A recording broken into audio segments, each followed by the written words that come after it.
Okay, very good morning. It is Monday the 18th of March. Hope everyone is well, enjoyed your St. Patrick's Day weekend. What we're going to do is decide to do the briefing a little bit earlier than normal just to see how this works out. So it's currently just gone 7:30 AM here in London. What we're going to talk about, as per usual on a Monday, is really very much a look ahead for the trading week as to identify then some of the key highlights and things to look out for. Things that essentially can give you a bit of a roadmap as to where potential volatility could come, what could be the pivot points of price activity, and so on. And certainly we do have an interesting week to come. So usual routine, I'll discuss the kind of fundamentals and my colleague Sam will jump on and he'll look at the technicals on an intraday and a weekly perspective. But this is the calendar for the week ahead. If you did want this calendar, then you can grab it off my Twitter feed. My handle's in the screenshot here, just under my name. I did tweet this normally at the weekend as preparation work for what we're looking for. And as you can see here, I've bolded and underlined a couple of key events.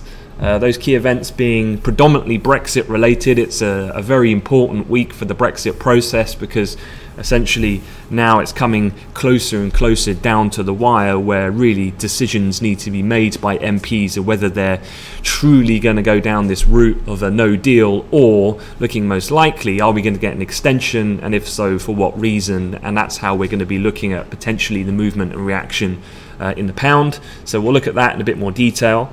And then the other things we're looking at are based around the US, where we've got economic data this week. So as you can see on the Tuesday, you've got US factory orders, and then you've got US manufacturing service PMIs on Friday. You also get the European equivalent as well coming out Friday morning. So those will be important for as to ascertain the kind of severity of the global economic slowdown. And then of course, you've got the FOMC interest rate decision. That's going to be happening on Wednesday night, and remember the time frame, the clocks still haven't changed yet in the UK. I don't think that's until this weekend, so it's going to be at 6 PM when that will kick off, and then the press conference will follow half an hour later. So let's have a quick look across the charts this morning. It's a fairly benign open, pretty neutral overall. Nothing really too eye-catching standing out. A little bit of a break here in the top right-hand corner in gold futures after what was a very tight sideways range just sub the 1300 level in the futures overnight. So just kind of busted through there as early UK European participants come to market. Otherwise, in terms of the major currency pairs, euro dollar top left, cable center top, relatively flat, no real significant movement there. Euro maybe a touch out performance. Just given a lot of the Brexit complexities, probably a lot of people more likely to just stay out of that market for the time being. US equity markets, well, US index futures are seen positive this morning, and let's just take a bit of a recap of what we had last week. And global stocks had their best week since November after a 5-day rally. So this is looking not just in the US, but the MSCI World Index weekly change. And now you can map this over a couple of different things. Equity performance continuing to come back, and Sam will look at some of the key levels in the S&P to keep an eye on now that we're kind of firmly above that 2800 level. But cable as well, I think it was the best performance for cable on a weekly performance in 6 weeks. And so in spite of a lot of the kind of Brexit negative headlines, pressure on Theresa May, getting closer to kind of D-Day and the uncertainties that might bring, well, actually the pound had its best week since, I think it was the beginning of January. So it just goes to show what markets are pricing in, which is the fact that when push comes to shove, what will likely happen is we're going to have an extension. Now, for what length of time and for what reason is the bit that we're unsure of at this point. But yeah, equity markets continuing to move higher, but as we can see with this calendar, one thing that is distinctly missing from here, from a calendar of events, is that of what's the latest on the trade deal between Donald Trump, so the US, and Xi Jinping, China.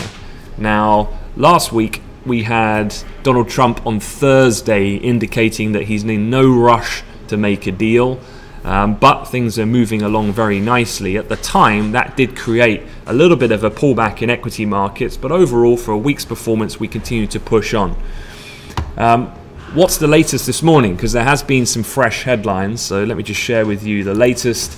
This came out of the South China Morning Post, and this is the latest source piece in Chinese press, came out overnight. Donald Trump and Xi Jinping meeting to end US-China trade war may be pushed back to June.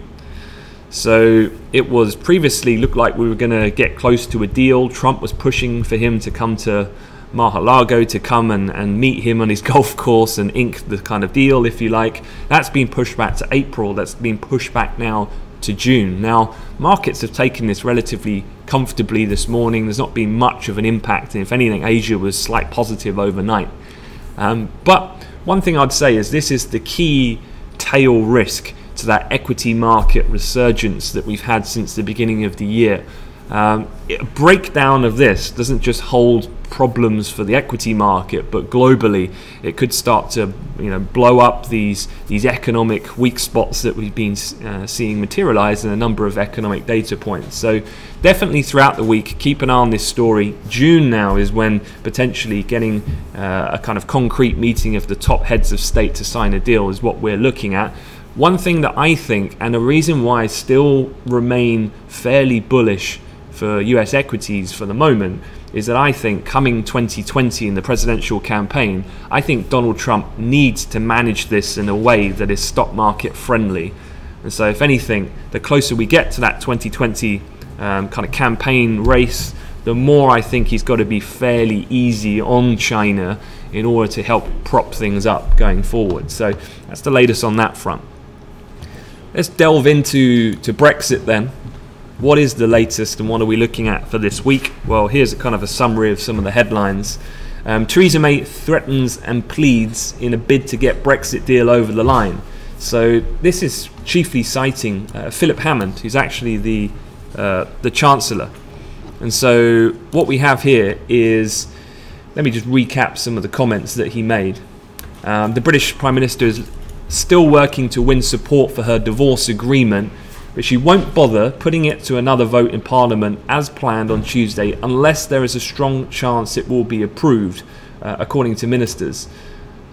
What Hammond was saying was that persuading enough MPs to back the deal, which has been heavily defeated twice in the House of Commons, is a work in progress, but we will only bring the deal back if we're confident enough of our colleagues in the DUP are prepared to support it and put it through Parliament. So Hammond's kind of upped the ante, if you like, to try and leverage the government's position, very much so. And what I mean by this is he's kind of saying to the DUP, the Brexiteers, look, if you don't back us now, then you run the risk of no Brexit materializing, and that's not what you want. So you're going to have to fall in line. Now, what it looks like on the calendar here, and persuading the DUP is absolutely critical, because if you can get them over the line and their 10 votes, which had been propping up the working majority of the Conservative government, then you're probably going to get a whole host of the Brexiteer-minded Conservatives of the ERG to fall in line and also support.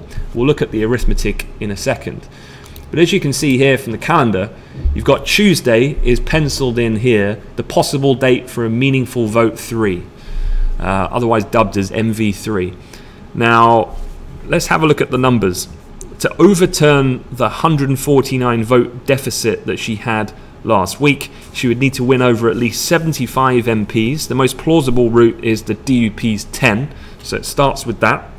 If they back the deal, then likely then some 50 of the nearly 70 Tory Eurosceptics will change their mind from last week and vote to back it. Then Theresa May, the PM, would need a further 15 Labour MPs in addition to the 5 Labour and former Labour MPs who backed her last week to also come through and support. So pretty big call or tough ask to get there, but absolutely possible, I think. And I think if I was going to pick a side of balance, I actually think her deal is going to get accepted this week. If she fails at the meaningful vote 3 on what's been potentially tabled for Tuesday, she could come back on Wednesday, the day after, and then hold meaningful vote 4. Now, I know that sounds quite incredible, but all of this means then, if you look down here, on Thursday and Friday, you have the European Council meeting about the Article 50 extension decision. So that's why the pressure's on UK Parliament. They need to get whether her deal's accepted or not done by Thursday, because that's when Europe will be meeting Thursday, Friday on the terms and decision about whether or not they will grant the extension of which is going to be requested. Now, of course, this idea about how long and for what conditions will Britain ask is going to be key, because it needs to be unanimously agreed by all 27 member states of Europe going forward. So what does that look like?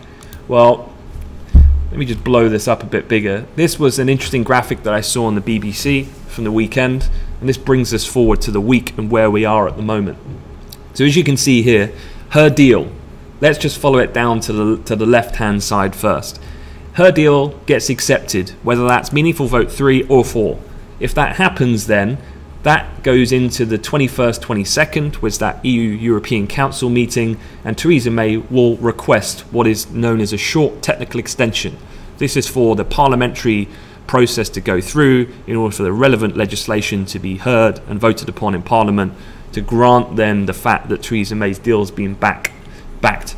Now, as long as Europe agree to that, they already have that they said that they will, for the technical reason if her deal goes through, then that means we exit on June 30th, as the government has suggested last week. If, though, Europe disagree and reject that, and remember, it only takes one country to do so, then that's when, if the UK does not revoke Article 50, well, we can technically still crash out of Europe with a no deal. And that would be the absolute worst case scenario for the pound, and would be the most market moving for the pound, given how priced in we are now for some kind of extension. So technically speaking, in 2 weeks' time, we could still crash out with a no deal. However, I would assign that probability with less than a 5% chance of happening. So you can pretty much eradicate that line. Well, let's go down the other side. If she brings the deal forward tomorrow and it fails, they vote against her again, and they do so again on Wednesday if she comes back a fourth time, Theresa May then must request a much longer extension. Now the question mark there is, for what reason is the extension? If it is a yes and Europe give the go-ahead, then the UK must take part in European parliamentary elections in May. That they need to give commitment to that, and then that opens up a whole host of potential, as you can see along the bottom, different Brexit outcomes. We still could have a no deal. We could have further votes on the PM's deal. Does it come back now a fifth time, a sixth time? Do we have a renegotiation completely in a Norwegian style format, which some have tabled? That would be a much longer extension, very pound positive if that was the case. Do we have a second referendum or a general election? Do we have a vote of no confidence? Jeremy Corbyn has said if Theresa May brings her deal forward and it fails, then he would seriously consider calling a vote or motion of no confidence in the government. Or far right of those extremes, do we have on the options no Brexit at all? That would be obviously the most pound positive. At that point, we'd probably be looking at 140, 145 type region to materialise on the back of that full reversal of the EU referendum move of 2016.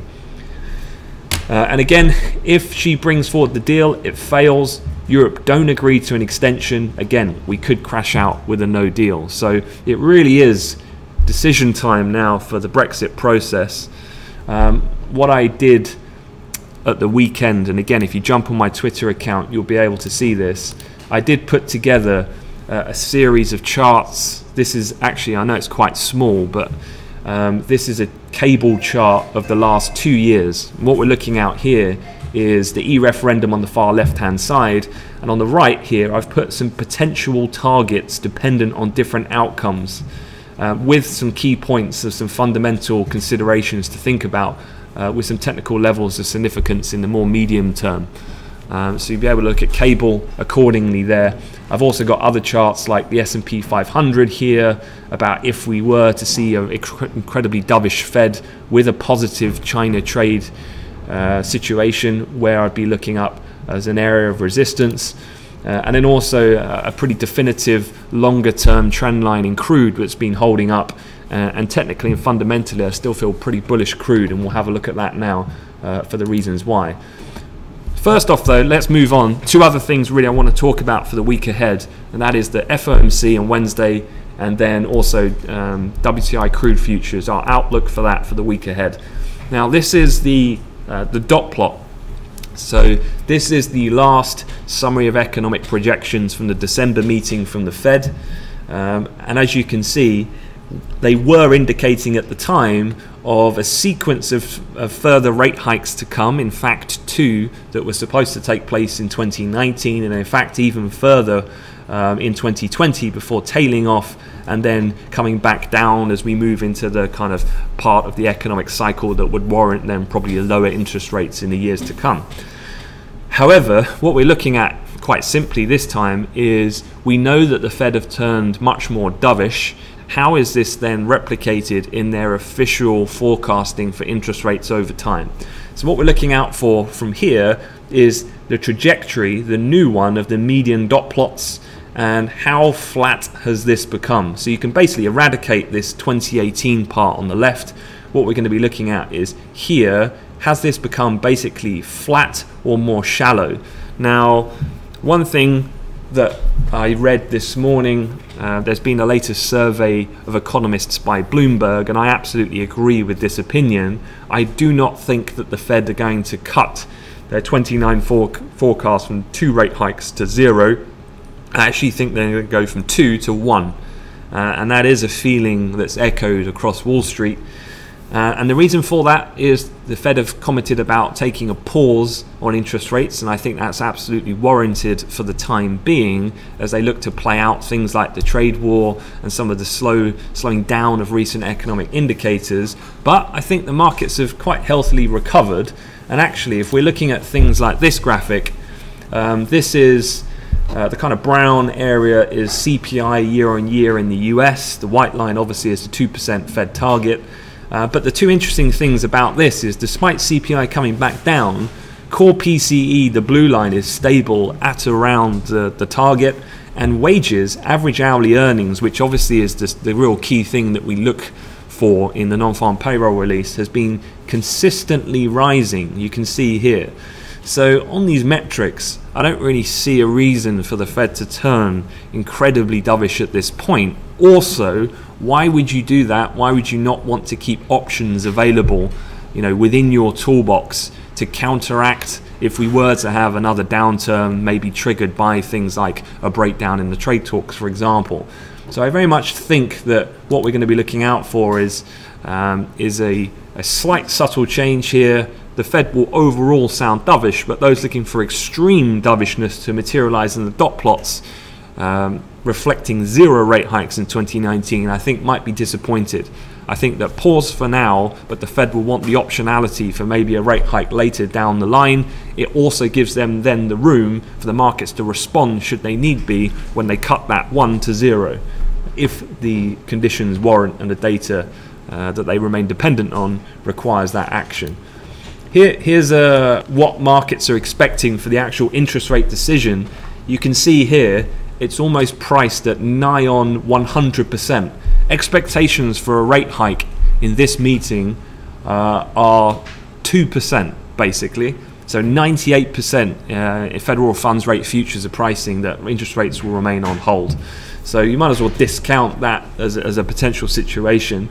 And then if we look down to the bottom, the likelihood of a December rate cut, actually this is looking at the end of this year, markets have priced in a 27% probability that actually, forget interest rate hikes, we might even cut at the end of the year. So quite interested to see how that's changed. And you can see here, even throughout the whole of 2019, markets are still pricing no rate change. So even though the Fed might go from 2 to 1, the market is still, as has always been the case, much more dovishly priced than what the Fed have been communicating. Okay, a few other things just to round up. Sam's going to go over the charts and he'll look at this in more detail. But you had a JMMC meeting in Azerbaijan at the weekend. This is the Joint Ministerial Ministers Committee. This is basically the enforcement crew of the compliance rates to the ongoing OPEC plus cuts, is basically what that means. Now, there was 2 major comments that came out of those oil ministers last night. One is Russia thinks a decision on whether to extend cuts should be made in May, June. And the other, which is from the de facto head of OPEC, Saudi Arabia, and they said oil market is, quote, nowhere near complete, and OPEC Plus needs to stay the course until June, which is quite a telling comment.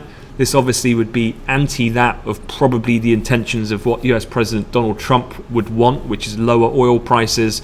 But a lot of this Saudi new rhetoric has come because of the fact that they're very unhappy with how the Iranian sanctions were enforced, with numerous exemptions allowed by the US, which meant that they had really no bite.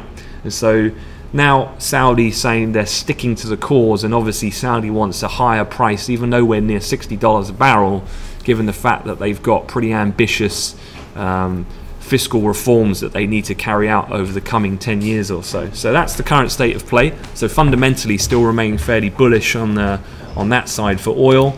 But from a market positioning point of view, more and more people are kind of coming to that view. This is the CFTC giving the market positioning in the futures space for last week, and hedge funds WTI net long positions were up about 4%.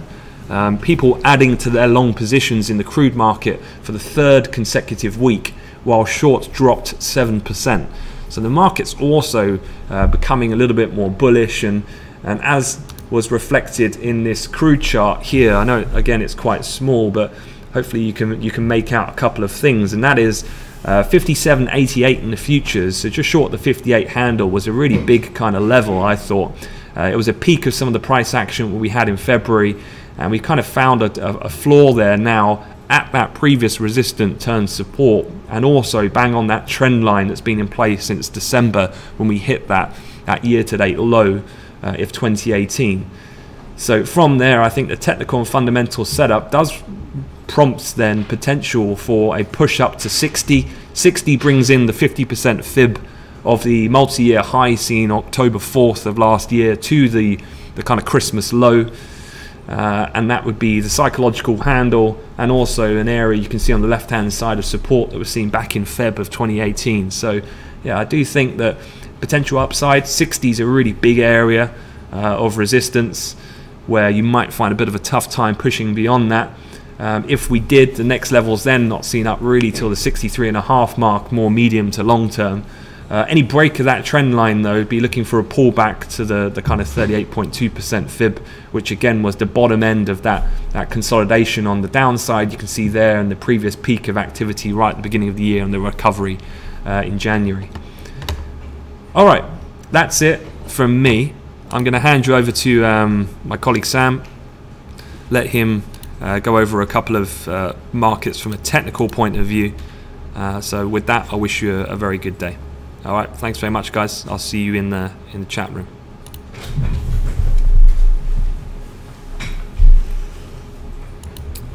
Hi guys, good morning. Hope everyone had a good weekend. Congratulations to Wales for winning the Grand Slam. What a game the England-Scotland one was. If we have a quick look over at the charts, this is a general look now, just having a quick browse. Top left, euro coming into my attention here, just pushing the high for the week. Obviously not hard to do that on Monday morning, but yeah, going above the high of last week as well. So a bit of dollar weakness, pushing above the R1 as well. And if we have a look back here on a longer time frame, just this whole area is going to be quite key to begin this week, going back here to the 4th of March. So yeah, I'll be focusing on all this sort of area, that rough sort of trend line that we've had on a couple of times from those lows. I would still have on, really probably just focusing on you know, a break of that, or an eventual break of that, for really some dollar strength to come back into this market. But as a zone goes, as an area of resistance, you know, from a technical point of view, just this whole area is pretty key. You can see even going back to the back end of February, where we had quite a bit of support before that breakdown on the 4th. So as a zone goes, this would be something that I'd be focusing on to see whether it holds or not. The trend line isn't amazing but as a general guide to whether this could hold or not would be something that I'd be focusing on. With this dollar weakness, or a bit of dollar weakness I should say, this morning, you can see gold has just continued its push above that pivot, albeit starting just to slow down a bit now. Probably worth getting this on a shorter time frame. Those lows are just those highs are really banging on the door around here. We had a bit of resistance going back here as well on the Friday afternoon, but for gold so far, and the dollar, or the dollar pairs I should say, just focusing on those moves higher for now. The pound, I mean, it's going to be driven by Brexit. We all know that. Quite range bound this morning. However, again, similar with that euro, probably worth getting on a bit of a trend line here. You can see it is well respected. You've got the low that we had back on the Monday last week, the 11th. We've had multiple tests of it. So if that was to go from a technical point of view, yeah, probably worth a short. But I wouldn't be looking to hold these positions for too long. Especially the way these comments and rumours and sources can come out. Euro pound worth having a look at, as we've had a look at the euro, dollar and the pound against the dollar, just to see which market is perhaps stronger than the other at the moment. You can see, well, on today's price action so far, the euro is strengthening. However, we are still below that really key level, that multi-year support, which is now acting as resistance a bit, probably more so now, the 21st of Feb low. I still do feel there's a bit more downside in this market. Having a look as well at equities in the US, we finished strongly for the week, and we've continued that in the Asian session this morning just to keep pushing. I'll be focusing a potential opportunity around the pivot later on if we were to get there. We had such good resistance, not just on the 13th that you can see here, and then the Friday morning as well, but going back previously to the 4th of the month. So yeah, that would be something that I'd be focused on. Obviously last week's high is another area as well I'd be looking at for short-term profit if that pivot play was to come in. Just having a look on that longer-term chart, and we will post the strategy report at some point this morning around midday, but you can see now we're above that key level from October. I don't really see too much stopping it in getting to that 8th of October low before we had the sell-off on the 10th. I know that's about 30 points away, but it wouldn't really be too surprising to see us push on now. Sentiment, obviously in the Nasdaq we saw a new high for the year last week, and again that's confirmed this morning on the gap higher on the daily continuation of these markets. The Dow, which was weighed at times by Boeing, is started on the front foot as well and pushing on. Still got a bit to go to its high of the year, but that was such a key level. That was the low that we had on the 8th, so the Dow was already made that. The S&P perhaps just lagging behind a touch. Quick look at oil on the longer term chart. That break above 58 is massive. It really was, and you can see we came back down to test it the day after the break in it, and it held really well. The next day we tried to push below it. It didn't hold out as well as many people would have wanted that to sort of got short, and $58 has held. Obviously we changed contract now, but on that, yeah, holding very well.